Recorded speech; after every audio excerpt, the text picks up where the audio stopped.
Assalamu alaikum students. Our today's topic for 11th class is angiosperms. As we completed in our last topic, we completed gymnosperms. Now today we will be discussing angiosperm. Angiosperms का दूसरा मायने है spermatophyta. Spermatophyta का मतलब होता है seed producing. Angiosperm Greek word angion means the vessel, sperma means the seed. That is, these are those plants in which seeds are formed inside fruit. Seeds are formed inside fruit.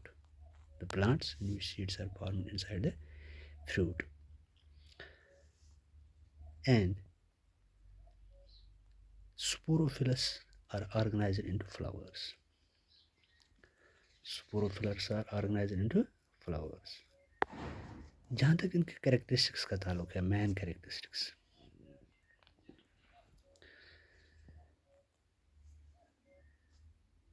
Man characters क्या हैं? These are the flowering plants where ovules are included in the ovary. Flowering plants where ovules are included in the ovary. And hence seeds are included in the fruit. Flowering plants where ovules are included in the ovary and hence the seeds are included in the fruit. This is the largest group of plant kingdom. Angiosperms is the largest group of plant kingdom. About 27 lakh to 28 lakh species are known. And also they occur in a wide range of habitats. They occur in a largest group of plant kingdom and occur in a wide range of habitats. About 27 lakh to 28 lakh species are known. So far as the size is concerned, they range in size from tiny, छोटी भी हो सकती हैं, जैसे वल्फिया is the smallest, almost microscopic, to tall trees, जैसे कि eucalyptus,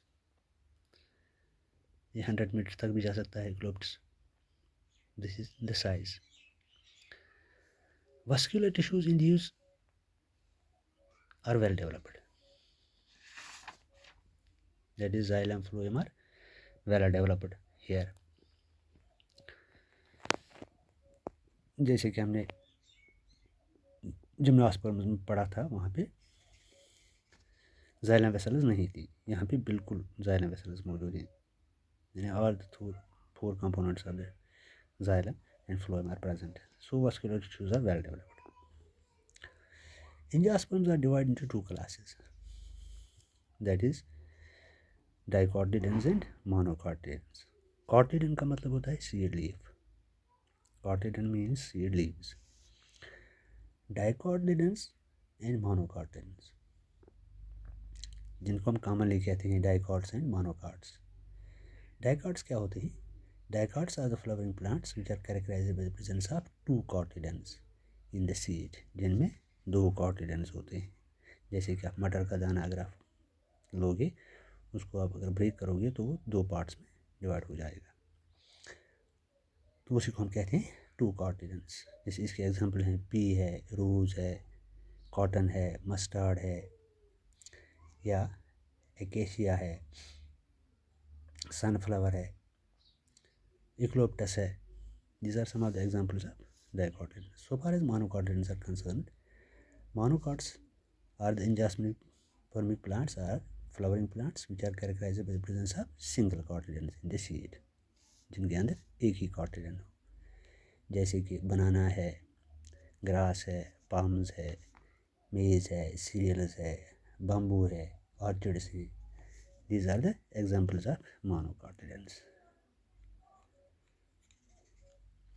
जहाँ तक फ्लावर का ताल्लुक है, flower is the shoot modified for reproduction. Flower जो है, this is the shoot modified for reproduction. The male and female sex organs of a flower are, male stamen होता है और फ्लावर ये फीमेल कॉर्पेल होता है. स्टेमन की अगर हम बात करेंगे तो स्टेमन क्या है? स्टेमन it consist of A filament with anther. स्टेमन जो होता है नॉन ग्रीन पार्ट होता है और यहाँ पे फोटोसिंथेसिस नहीं होती है। जैसे कि ये है स्टेमन, इसका ऊपर वाला हिस्सा जो है इसको हम एंथर कहते हैं। दिस इज बायोलोब्ड एंड जो इसको कनेक्ट करता है नीचे से, ओवरी के नीचे से फ्लावर के साथ, उसको हम फिलामेंट कहते हैं। Anther स्टेमन consist of filament with anther. Anther मैंने बताया आपको, it is a non green part जिसमें फोटोसिंथेसिस नहीं होती है। एंथर जो है it is a pollen bearing part of स्टेमन। इसी के अंदर पोलन बनते हैं। इसके अंदर क्या होता है? Microsporangia, microspore mother cells form microspores. Microspore अंदर क्या होता है? माइक्रोस्पोर मदर सेल जिसमें माइक्रोस्पोर्स बनते हैं। वही माइक्रोस्पोर्स पर डेवलप होके पोलन ग्रेन बनाते हैं। माइक्रोस्पोर्स डेवलप होके पोलन ग्रेन बनाते हैं। जैसे कि अगर हम इसकी डायग्राम देखेंगे, बायोलोबल स्ट्रक्चर होता है, इसके अंदर स्पोरोजेनिस टिश्यू होते हैं ये वाले, और एक कनेक्टिव जिसके साथ वो मिले हुए होते हैं।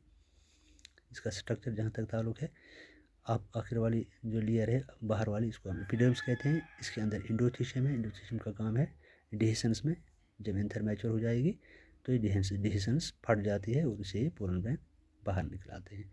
एंडोथीशियम का काम है डिहिसेंस ऑफ द एंथर। फिर स्पोरोजेनिस टिश्यू और टैपेटम, इसके इर्द गिर्द टैपेटम होता है। टैपेटम का काम है to provide the nutrition for the developing pollen grain.